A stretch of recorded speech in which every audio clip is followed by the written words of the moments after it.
It's Sunday, August 6, 2023. I'm Anthony Davis. Welcome to The Weekend Show, where we take a deep dive into the news of the week.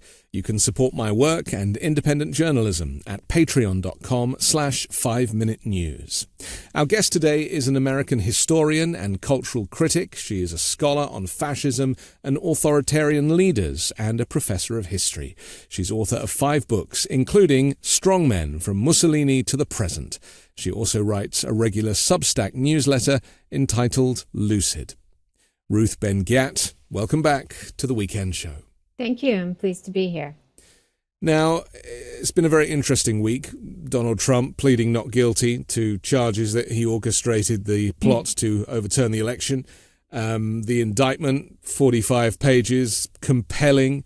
Jack Smith sitting there looking at him, and he glanced back. I mean, this is surreal. And for somebody like you who has studied Donald Trump and writes about authoritarian leaders, I mean, what was the mood like in your house? Was it celebratory?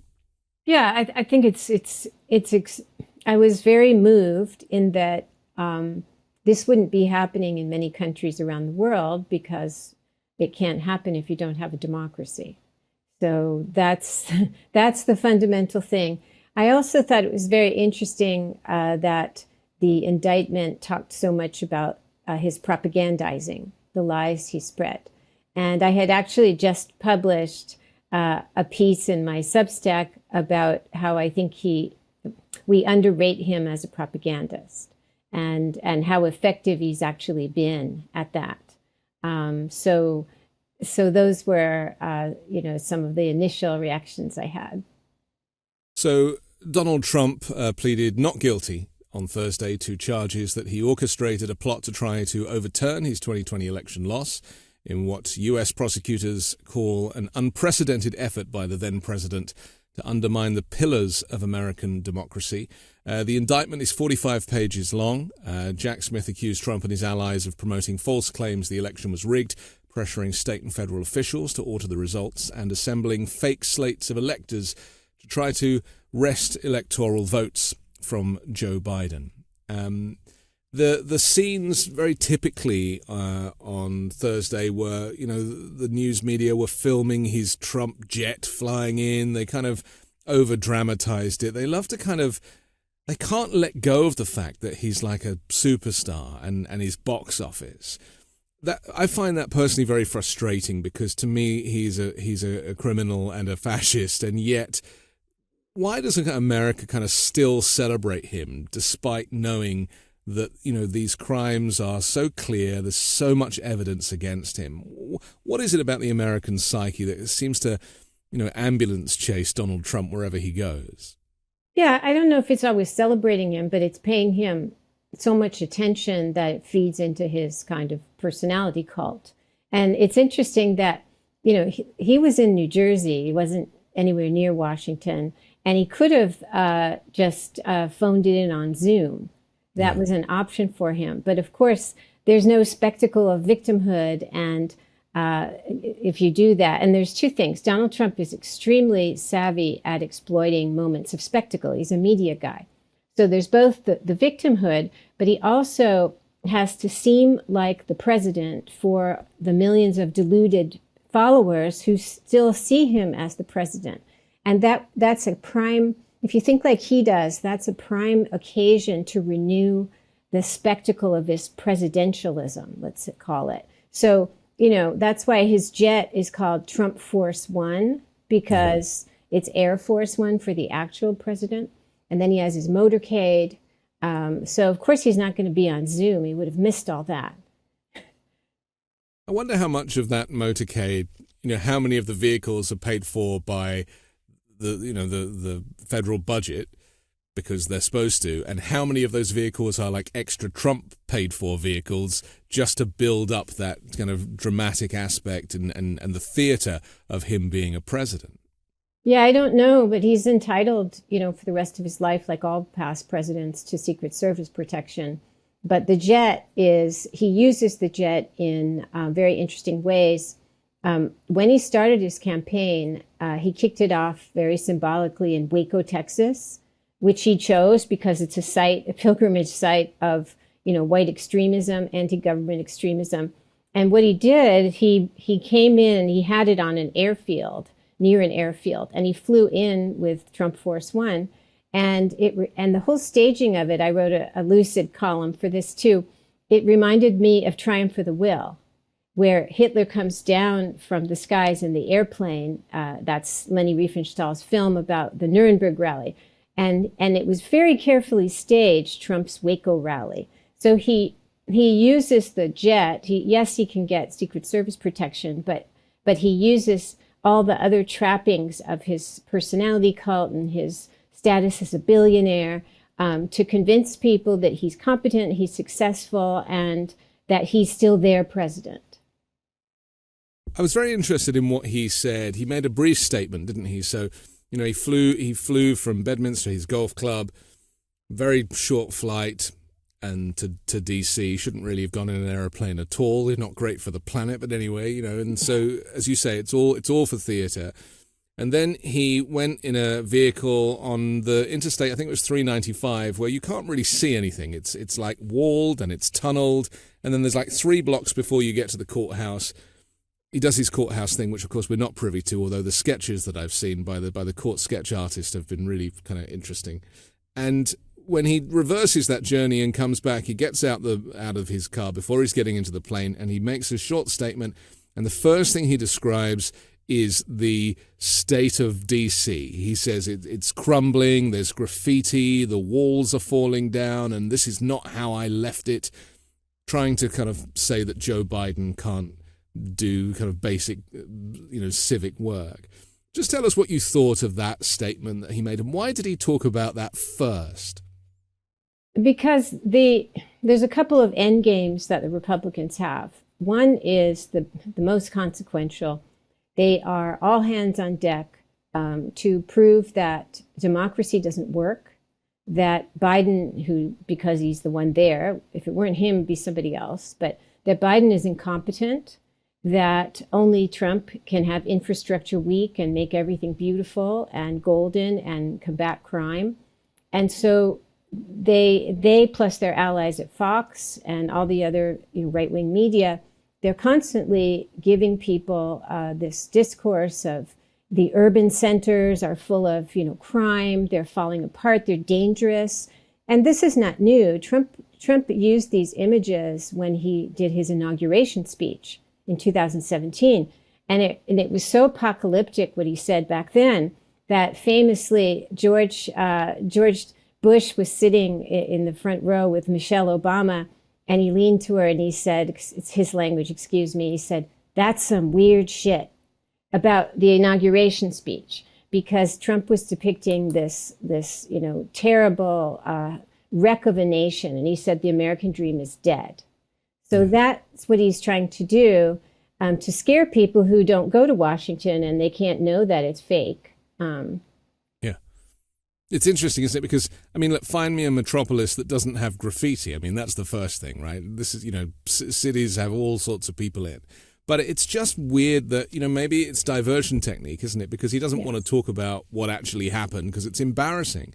And from what I've read about what took place in the court, the judge made him wait 15 minutes before the judge showed up. So he was having to hang around a bit. And, I'd like to hope that the judge knew exactly what they were doing when they did that. Jack Smith was seated there, and apparently they exchanged a glance, which is again something that I would. You mentioned Nuremberg. Just watching the Nuremberg trials, that's kind of what made me think of this situation, this kind of pressure cooker environment on the defendant. Yeah, this was a profound humiliation for him.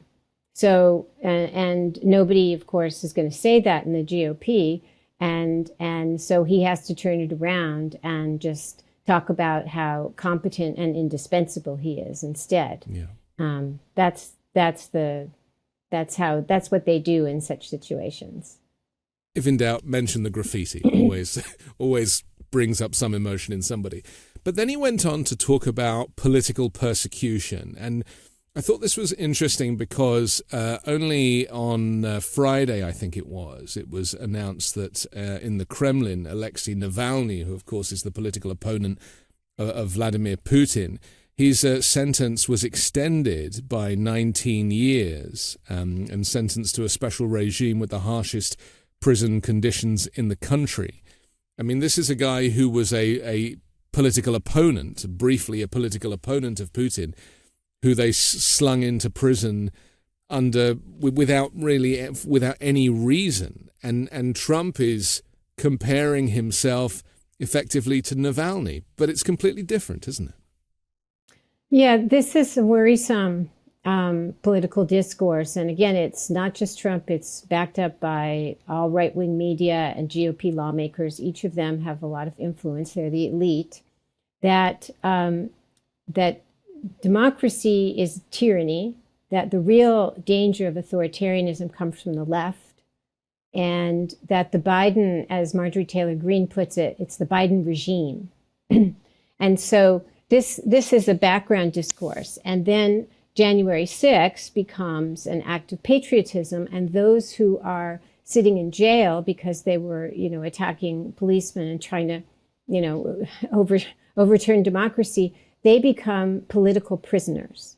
And Trump is the biggest persecuted person of all.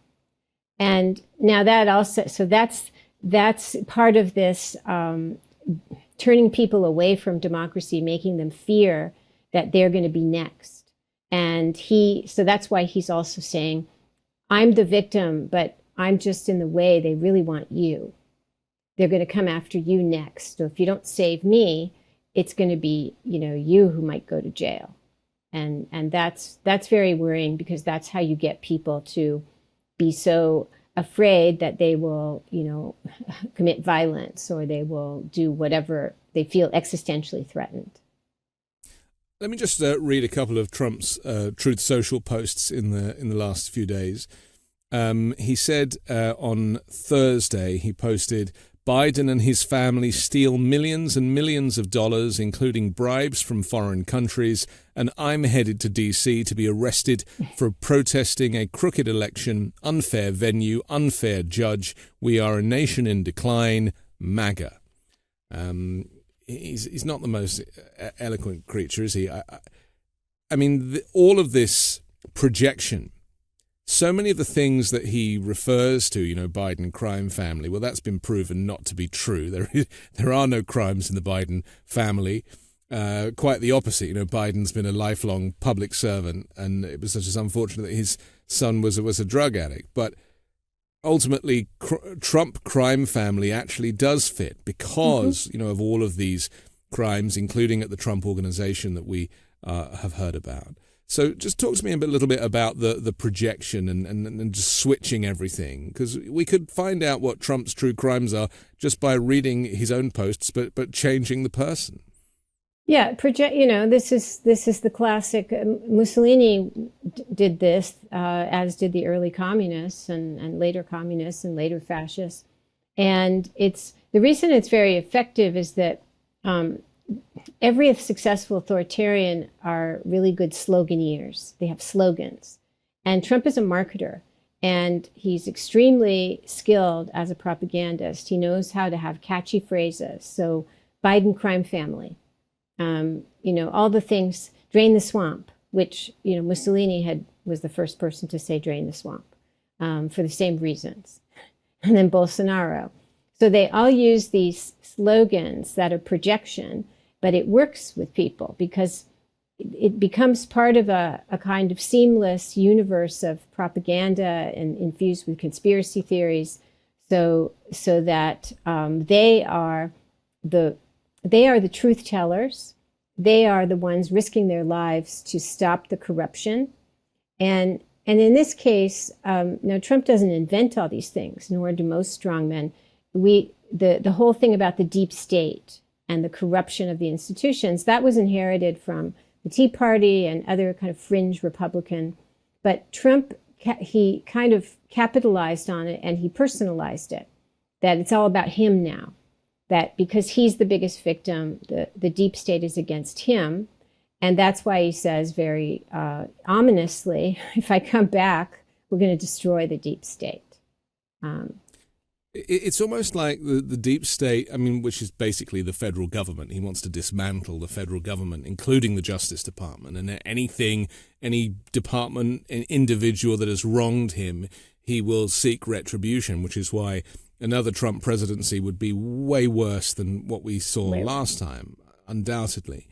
Another of his posts on Thursday, he said, "I'm now going to Washington, D.C. to be arrested for having challenged a corrupt, rigged and stolen election. It is a great honor because I am being arrested for you. Make America great again." You mentioned it, but let's talk a bit more about this idea that he's carrying the can. He's basically put the crime onto his supporters. They're paying his legal bills, as we just discovered, to the tune of $40 million. And yet it's a weird grift to play, isn't it? Because it doesn't really make any sense if you were to analyze it. Why he's doing the time, yet they did the crime. I mean, what does he really mean? Yeah, he's doing the time, they did the crime. Well, first of all, it's not original. Berlusconi in Italy, who when he was forced out by the Eurozone crisis, he had 27 indictments over him, and he never went to jail. And he used to say he was the Jesus Christ of Italian politics because he was the savior, of course, but he was the martyr because he was taking the hits for them. Yeah. So they all do this, but the reason it works is that, and the reason he does it is that, okay, after a while, he's been doing this victimhood thing for a long time. Now he's getting, not just impeachments, which are already very serious, and investigations, but he's also got these indictments. And it might be easy to think, well, some people are going to think he's just got too much baggage and they get tired of it. It's too much chaos, too much of a circus. And there are Republicans or independents who get sick of him.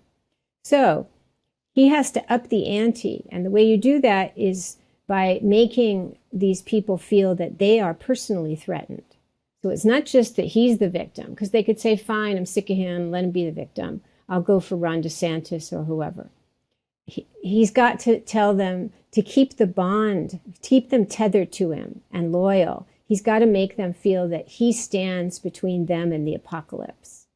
And so he's taking the hit for them. And that's why it's imperative that they vote him back into the White House so we can take care of this once and for all and protect them.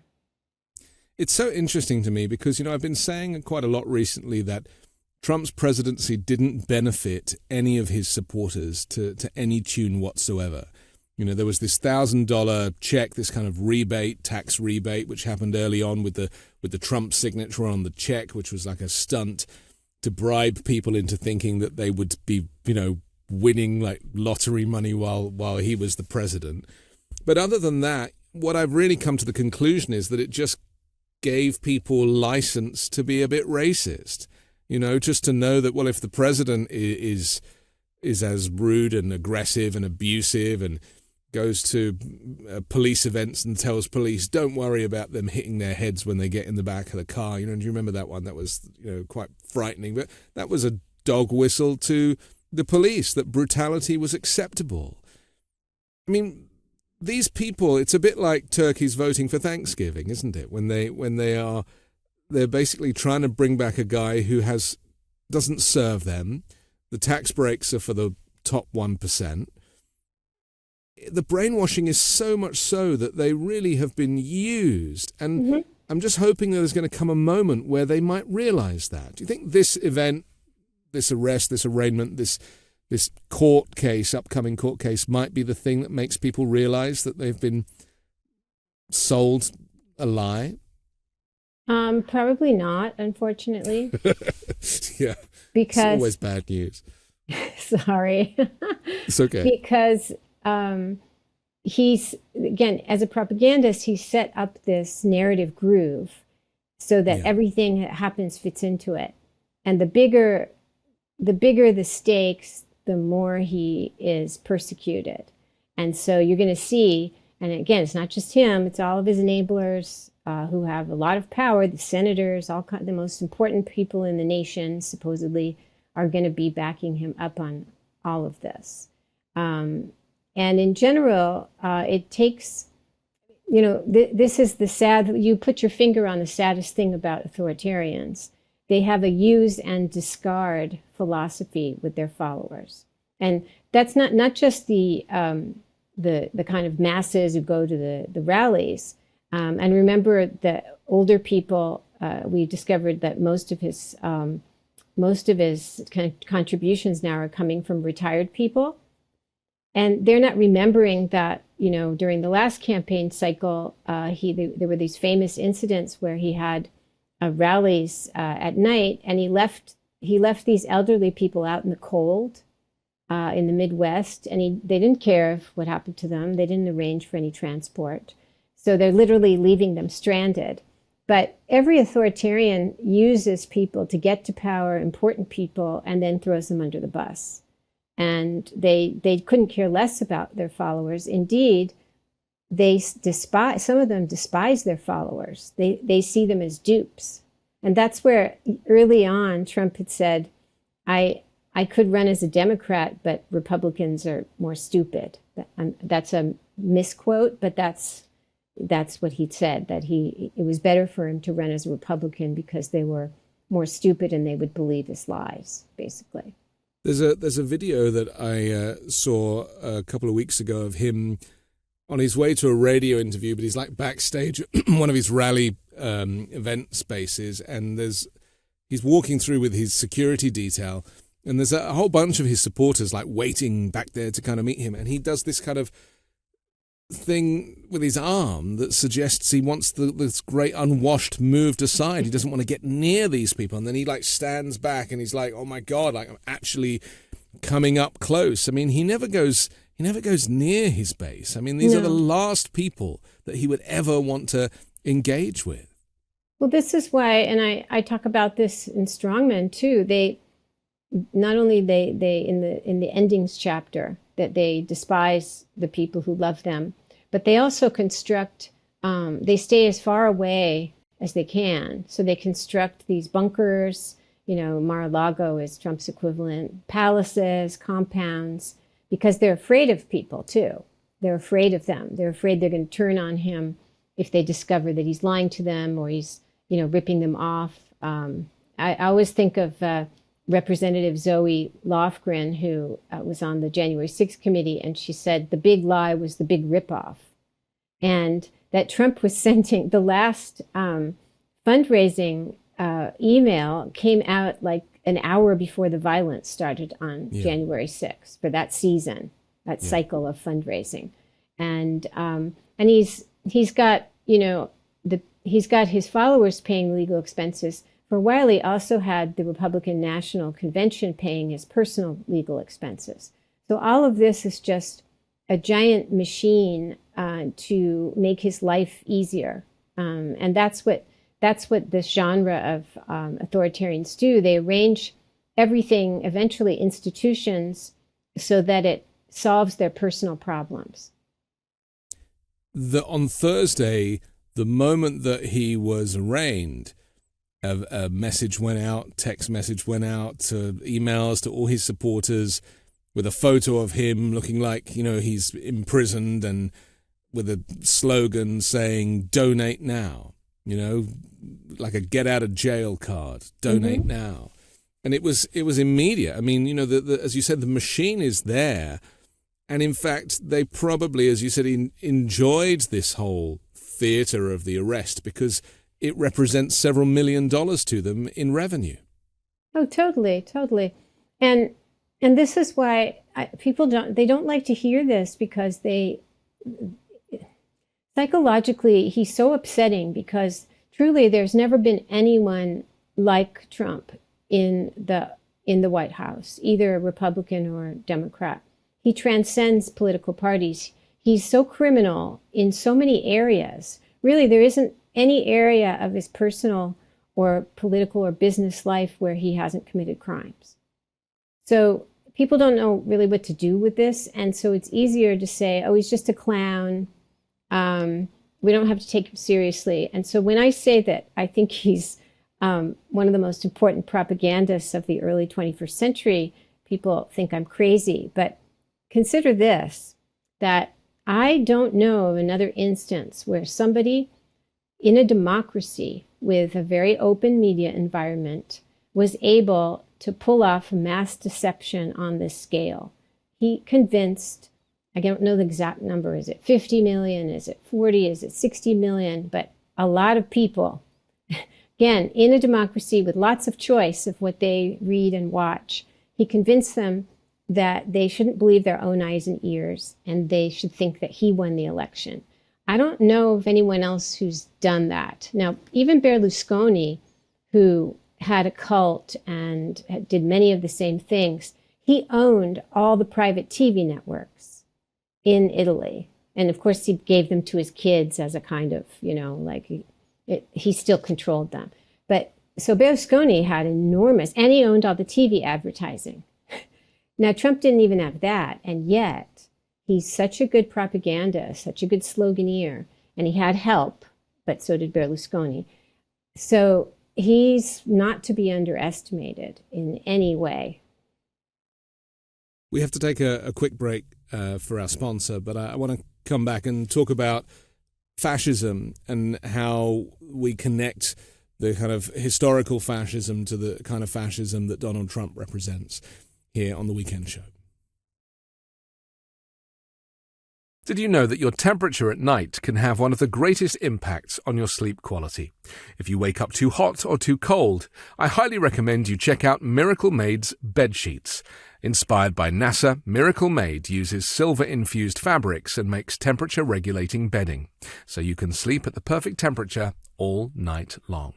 Using silver-infused fabrics originally inspired by NASA, Miracle Made sheets are thermoregulating and designed to keep you at the perfect temperature all night long, so you get a better sleep every night. These sheets are infused with silver that prevent up to 99.7% of bacterial growth, leaving them to stay cleaner and fresh 3 times longer than other sheets. No more gross odors. Miracle sheets are luxuriously comfortable, without the high price tag of other luxury brands, and feel as nice, if not nicer, than bed sheets used by some 5-star hotels. Stop sleeping on bacteria. Bacteria can clog your pores, causing breakouts and acne. Sleep clean with Miracle. Go to trymiracle.com/weekend to try Miracle Made sheets today. And whether you're buying them for yourself or as a gift for a loved one, if you order today, you can save over 40%. And if you use our promo code WEEKEND at checkout, you'll get 3 free towels and save an extra 20%. Miracle is so confident in their product, it's backed with a 30-day money-back guarantee. So if you aren't 100% satisfied, you'll get a full refund. Upgrade your sleep with Miracle Made. Go to trymiracle.com/weekend and use the code WEEKEND to claim your free 3-piece towel set and save over 40% off. That's trymiracle.com/weekend to treat yourself. Thank you, Miracle Made, for sponsoring this episode. This summer, you could spend thousands of dollars on planes, hotels, and tourist traps. Or you could spend less money on a beautiful garden that will give you years of pleasure with FastGrowingTrees.com. FastGrowingTrees.com has thousands of easy-to-grow plant, shrub, and tree varieties expertly curated for your unique climate and needs. From Mayer lemons to evergreens to shade trees and everything in between. No more waiting in long lines and hauling heavy plants around. With FastGrowingTrees.com, you order online and your plants arrive at your door in just a few days. No green thumb? No problem. Fast Growing Trees plant experts are just a Zoom, chat, or phone call away, always available and always eager to help. They can even walk you through your entire garden to help solve problems you're having with plants and trees. Plus, Fast Growing Trees plant experts have specialized degrees and training to help troubleshoot from root to leaf. It's like telehealth for your plants. I personally love FastGrowingTrees.com because they had the Mayer lemon tree that I was looking for that I didn't think I could get in California, and they helped me, they sent it, and now the plant is thriving, and they can help you too. And with Fast Growing Trees, they have a 30-day Alive and Thrive guarantee. everything will look great, fresh out of the box. Join almost 2 million happy Fast Growing Trees customers. Go to fastgrowingtrees.com/weekend now to get 15% off your entire order. That's 15% off at fastgrowingtrees.com/weekend. We're back with Ruth Ben-Ghiat here on The Weekend Show. The fascism word gets kind of bandied about a lot, even from the right throwing it at the left, and the right calling Joe Biden a fascist and Trump calling Joe Biden a fascist. Now we've talked about projection, but actual fascism, it always reminds me of that flyer that was created. I think it was created by in India, maybe, that was the early warning signs of fascism. It's been reproduced multiple times, and when you look at the things on that list, you can basically check everything that Donald Trump represents: powerful and continuing nationalism, disdain for human rights, identification of enemies as a unifying cause, supremacy of the military, which of course he loved, rampant sexism, well, that's a whole chapter, controlled mass media, obsession with national security, religion and government intertwined, as we've seen, this kind of breakdown of the separation of church and state, corporate power protected, labour power suppressed,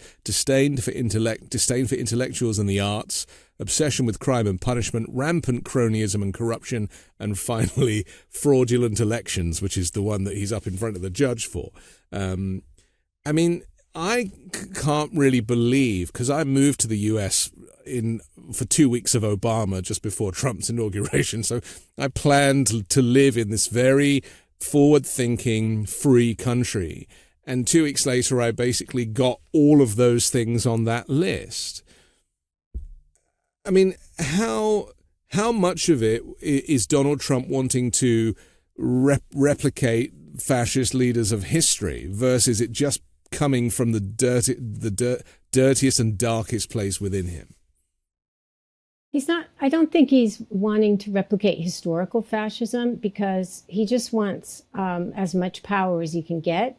And he is, like all strongmen, he's transactional. He doesn't actually care about right versus left. And in fact, if you see who he keeps praising, right now it's, the heads of, Putin, head of North Korea, China, so it's like fascist, communist, it doesn't matter to him. What matters is the degree of power that they have. And when he praises the Chinese, justice system, where he said, they can just execute somebody like in a few hours. It's all done. There's no paperwork. That's what he wants. Yeah. So he's not schooled, although I believe his wife, Ivana, his first wife, and she said he had 2 books in his bedroom in the old days. And one was his own, like, Art of the Deal. And the other was a book of Hitler's speeches. And I think when he was younger, that doesn't surprise me. But they're all like this. It's not that they watch what each other does. So, Xi Jinping's been watching what Putin gets away with very carefully as he thinks about Taiwan. They all watch what each other gets away with and what they get punished for. But Donald Trump is instinctive, and the main character he has that they all have is he knows when to exploit opportunities, and he knows how to convince people of his lies, and he knows how to intimidate people. And that latter one is very important for the GOP, because the GOP, those lawmakers, they know he's lying. But they've signed on for all of his program. And that's because they either are true believers in him, or they have been convinced, or they've been threatened. There's different cases. But as a whole, they have signed on to become his autocratic party. And that's the biggest story, along with what he has done, that the GOP is now an autocratic party inside a democracy. That's our drama now. That's one of the great mysteries to me, is that, all of these people who sit in Congress and in the Senate on the Republican side, and governors and mayors, it extends throughout the country, but their silence is very telling, isn't it? Because they're having to sacrifice a lot. You know, their own lives will suffer because of Donald Trump's premiership. And yet, is it either the compromat that he has on these individuals, or the fact that he likes to publicly shame people who don't support him 100% and give that loyalty that he always craves? Or is it there a kind of blind worship and need of power? Just that power word keeps coming back. Are they all like mini fascists? Many of them are, because he gave them permission to be lawless, and that's very exciting. For somebody, for example, like Lindsey Graham, who was always very right-wing on many issues, but he was pro-military, pro-American national security. I wouldn't have called him like a totally lawless individual, but now he is. He's down for anything that his leader will do. And even Bill Barr, who's now, trying to rehabilitate his reputation, going around. Yeah. Well, Bill Barr, before you mentioned Donald Trump and the police, going to the police and saying, yeah, you can knock their heads. If you look at all the speeches that Bill Barr gave while he was Attorney General for Trump to the police association, he would go around to these events. They're terrifying. They're totally fascist. He said, You're engaged in an unceasing war against criminal predators. And when I read his speeches, I was like, this is exactly what Pinochet in Chile used to say, the same stuff. So they all signed on for their own reasons. And I think, and many have been intimidated, but somebody like Bill Barr, they actually share many of the same ambitions, even if they're now going on TV trying to separate themselves from him. It's frightening, isn't it? Because wasn't he an AG under a previous administration as well? Yeah. Yes. So it's like this has been around for years. Yeah, and a lot of these people, because they were very important people, and I guess they still are. They get prime time to come on and be the good person and say, "Oh no, Donald Trump is lawless," But we're forgetting. That's why I have all this documentation of Barr and others and strongmen, because I had a feeling that we would need to remember. I didn't know what would happen. Yeah. Yeah. I didn't know what would happen, but part of the dynamic is that you're encouraged to forget all the complicity. One of the biggest fears of Trump supporters and MAGA Republicans is that the Democrats are going to turn the U.S. communist. And they talk about this all the time. They're the communists. They're going to make this communist. And I don't think any of them know what communism means or what it really stands for. And obviously it's complex because, the Chinese Communist Party uses the word communist as a distraction, doesn't it? I mean, it's not really a communist party at all. But people don't realize that, and Trump uses the Chinese Communist Party, Marjorie Taylor Greene, they say that word as often as possible to put fear into people. Just tell us about China, kind of the misuse of the word, also misuse of socialism and all of these kind of tropes that are designed to kind of confuse and frighten people. Yeah, it's really incredible. Again, what they have pulled off in propaganda with radical Marxism, radical left. That's the core slogan. Then they use communism, and because in some countries like Italy had a very large left wing. It had, before 1989, the biggest communist party in Europe. It still had a big left. America didn't have a big left. We don't have a big communist party. So this is just pure invention. And yet it works on people because it's part of polarizing them. It's either the far right, which they're calling conservative, or it's, these commies. And I get emails every day from people who know nothing about me, but they see me on TV or whatever, and they say, you're a radical leftist. And they repeat the exact propaganda that they hear on Fox and from Trump, et cetera. So there's a kind of there's They get rid of the nuance. In terms of China, this is just total BS because, as we know, Trump was like propped up by loans from China. He had Elaine Chao, who was very involved with the Chinese in investments. He had his own daughter, Ivanka, who was getting Chinese trademarks through 2018, and Trump was getting some too.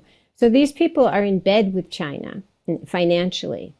And but this goes back to the opportunism. It just sounds good. I mean, China is the Chinese government is a horrible authoritarian regime.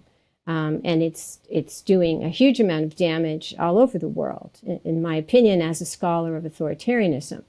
But they're using this in this totally old-fashioned, fascist way that you've got to have commies as your enemies in order to get people over to the right.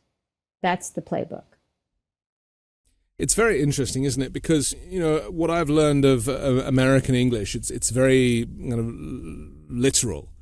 And it does differ from British English, which I grew up learning, right? And it's very literal. Like, these are eyeglasses in America, whereas I just call them glasses. And so I've always found that very interesting. And so when it comes to phrases like Marxism and socialism and communism, there's no room for nuance. And I do think that that's kind of something that, it's not very helpful when you're dealing with an authoritarian character like Trump, who is throwing these things around. People are not interested in taking the time to see how these words have evolved over the years. And in fact, I just saw the Oppenheimer movie, which half of that film is them, hunting down communists in America. Mm-hmm. Yeah, it plays on McCarthyism.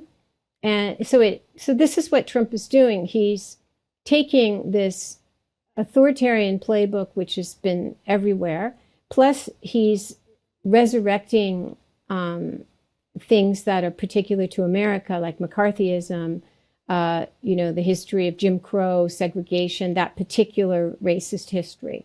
And it's all one toxic mix now. That's why he's got the following he does, because he's got so many, and by he I also mean his enablers. They've got so many different constituencies that are, part of their coalition and part of their support, that it's daunting. It's a daunting thing to try and reverse. There was an Ipsos poll out, done this week actually, that suggests that Trump, who's still the Republican frontrunner, that his legal woes have done little to damage his status. 47% of Republican voters said they would support him after the indictment on Tuesday and the arraignment on Thursday, extending his lead over Ron DeSantis. 3/4 of Republicans said they agreed that the charges were politically motivated, showing that Trump's claim that he is the victim of political persecution resonates with his base. I mean, this is part of the problem, isn't it? That when people are responding to a poll, they're faced with their allegiance. Democrats don't put the leader on a pedestal. A Democrat will vote Democrat no matter who it is, whereas these people are very much Trump supporters, aren't they? Mm-hmm. And their allegiance is to one man. Yeah, that's why he's in my book. He's the strong man. He's got a leader cult. And when you have that situation, nobody else can really emerge in the party. Now, Ron DeSantis, considering his personality, which is wooden, he has no charisma, and he's also trying to out-Trump Trump, which is a stupid maneuver. Yeah. He's actually, the fact he's got, even a little bit of support is amazing in my book. But he has no chance. No one can emerge. And indeed, what happens with these overwhelmingly dominant figures is that the system becomes kind of fossilized because it's all about them. And no talent can emerge at the national level unless they become a mini Trump. And in fascist Italy and Nazi Germany, people used to say the mini Mussolinis, the mini Hitlers, little Hitlers. So here we had Ron DeSantis was literally the Trump clone. He made himself, he even used his infant as a prop in his campaign ad where running for governor the first time, when he said, I'm a diehard Trump supporter. And he had a picture of his infant crib with a blanket that said Trump, the whole thing.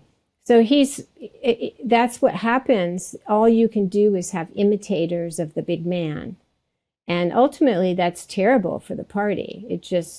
They've set themselves on a course that doesn't end well long term. Let's talk about DeSantis just for a moment, because he, at an event on Thursday, I think it was, he said that under his presidency, Mexican drug cartels would be shot stone cold dead. And he vowed when it comes to federal bureaucrats, he said, we are going to start slitting throats on day one. Yeah, this is I was going to say it's unbelievable. It's terribly sad and terribly dangerous because I have a piece in Lucid about him feeling he has to be the macho predator. But I can't tell you how, given the history of authoritarianism, how dangerous it is to say you're going to start slitting throats on day one. And that's how he thinks he has to present himself to get votes from Trump. That means that the entire GOP has been converted to this kind of lawlessness. He's talking like a gangster, like a mafioso. Yeah. That's Trump is a mobster, and DeSantis is a wannabe mobster. And so what happens, unfortunately, for the culture, for the nation, is that you can only get ahead if you are a mobster type person, if you will break the law. That's why we have 1/3 of the Republican House are election deniers, because election denial, it's not just saying I'm not going to believe this fact, it's corruption. It's refusing to acknowledge a free and fair election. That's corruption. So slowly, well, they've already been compromised by his big crimes, but he's creating the circumstance for the GOP to be a party of criminals. And that's why you get DeSantis thinking it's a good idea that we're going to slit their throats. I mean, it's terrifying. And I'm not easily scared because of the people I personally, I'm not scared, but it's terrifying for us as a nation. Okay, let's take another quick break and come back with a final conversation about Mike Pence, of all people. Everyone knows how annoying cheap razors are. The cuts, the irritation, the frustration. And don't get me started with subscription razor services. The headaches those can cause. That's why you've got to meet Henson Shaving. Henson Shaving is a family-owned aerospace parts manufacturer that has made parts for the International Space Station and Mars rover. And now they're bringing precision engineering to your shaving experience. Razor blades are like diving boards. The longer the board, the more the wobble. The more wobble, the more nicks, cuts, and scrapes. A bad shave isn't a blade problem, it's an extension problem. By using aerospace-grade CNC machines, Henson makes metal razors that extend just 0.0013 inches, which is less than the thickness of a human hair. That means a secure and stable blade with a vibration-free shave. And it gets better. The razor has built-in channels to evacuate hair and cream, which makes clogging virtually impossible. Seriously, Henson Shaving wants to be the best razor, not the best razor business. That means no plastic, no subscriptions, no proprietary blades, and no planned obsolescence. The Henson razor works with standard dual-edged blades to give you that old-school shave with the benefits of new-school tech. Once you own a Henson razor, it's only about $3 to $5 per year to replace the blades. My first shave with the Henson razor was incredibly refreshing. The design is sleek, the durability is top-notch. The Henson razor is truly so much better than your run-of-the-mill, quote-unquote, traditional razor brand. And the affordability factor is absolutely game-changing. No more wasting your money on expensive blades. With Henson Shaving, you can get a year of blades for $5. It's time to say no to subscriptions and yes to a razor that'll last you a lifetime. Visit hensonshaving.com/weekend to pick the razor for you and use code WEEKEND and you'll get 2 years worth of blades free with your razor. Just make sure you add them to your cart. That's 100 free blades when you head to hensonshaving.com/weekend and use code weekend.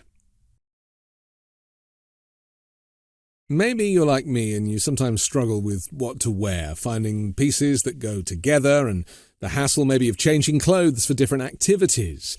Well, Rhone's commuter collection is the most comfortable, breathable and flexible set of products. Commuter collection offers the world's most comfortable clothes. You never have to worry about what to wear when you have the Rhone commuter collection.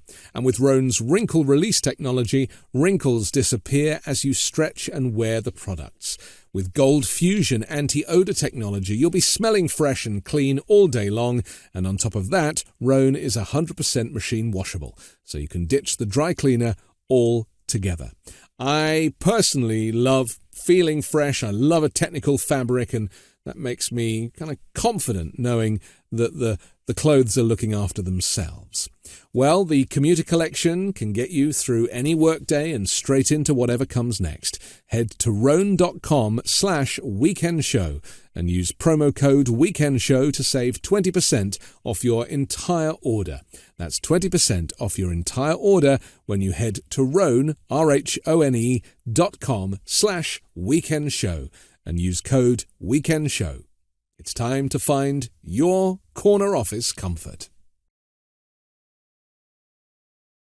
We're back with Ruth Ben-Ghiat. People now, off the back of Trump's arrest and arraignment, have started to kind of be a little bit more explicit, including former Vice President Mike Pence, who was interviewed in a kind of ad hoc way and basically said that Trump told him to overturn the election and he refused, and he chose the Constitution over one man. And he said anybody who puts themselves above the Constitution does not deserve to be the president, either in the past or in the future. And I was like, wow, Mike Pence, like, where have you been for the last 5 years? Is it the case, do you think, that people have read this 47-page indictment? They've seen how damning the evidence is, how clever Jack Smith has been in making these charges about things that really can't be challenged, and that maybe more Mike Pences are going to come forward now and turn on their supreme leader? I'm not sure that that's going to happen. And it's very telling that Mike Pence waited. I mean, he's running for president against Trump. So It's very but actually, given that fact, it's all the more interesting that he didn't come out and say these things as explicitly before, because he's had a lot of, one-on-one in-depth media interviews. And I've been waiting for him to, to tell the story of what happened to him, which he could destroy Trump in a minute, and he always could have. In fact, the sad thing for me, who, from point of view of studying what does it take to stop these people, on January 7th, had he come forth and decided to lead the Republican Party, because you had Mitch McConnell saying, hey, we can't, this is like way too much. You had various people who were so scared, they had all just had to run for their lives. So Mike Pence could have come forth and led an anti-Trump, kind of contingent, and then he would have been toast. He would never have been a candidate now. But he was too cowardly, or whatever his problem was, to do that, and he stayed silent for years. And he refused to, I think at the beginning, testify to the January 6th committee. He would not cooperate. That's right. Yeah, he rejected the subpoena initially as well. But yes. Bill Barr is another one. Bill Barr is somebody that knew about the coup and decided to leave 2 weeks before the coup happened. Yes. Through the back door. Yes. I mean, and now he's on his tour of TV studios. Yeah, now he's the person. This is scrambling for the exit. But very few people. What Pence's behavior has told people is that you shouldn't do that. That even Pence isn't doing that, even though he's running for president. And in fact, they've all been cowardly, like tiptoeing around, even though they're all, meaning all of those who are running for president against him. That's the time that you take the gloves off normally, and nobody's doing it. And they fear him. They fear they're going to get, that'll be the end of their campaign.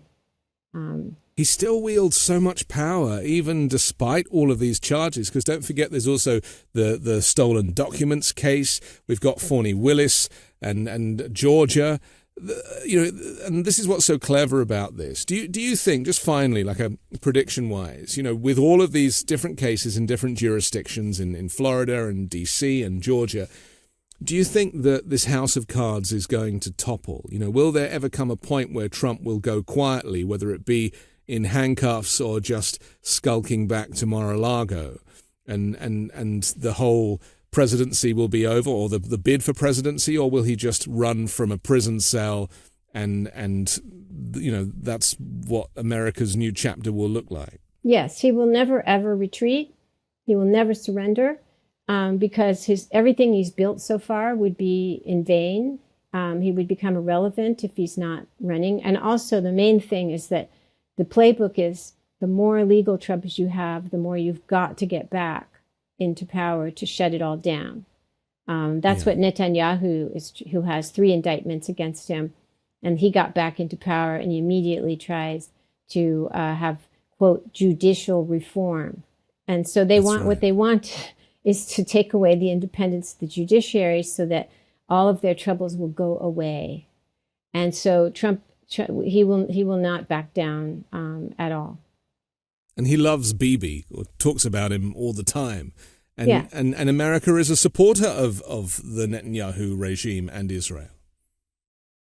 Yeah, and now it's interesting, given that 2 former U.S. ambassadors to Israel have called for a reevaluation of not just the relationship, but the money that's being given as well. So we shall see. Well, let's talk again, because the next few months are going to be very interesting. And this legal case, legal cases, how they play out, is going to be compelling viewing, I'm sure, for you as much as the rest of us. Ruth, just tell us finally where people can get your newsletter. It's a Substack newsletter, so it's lucid.substack.com, and it's essays twice a week.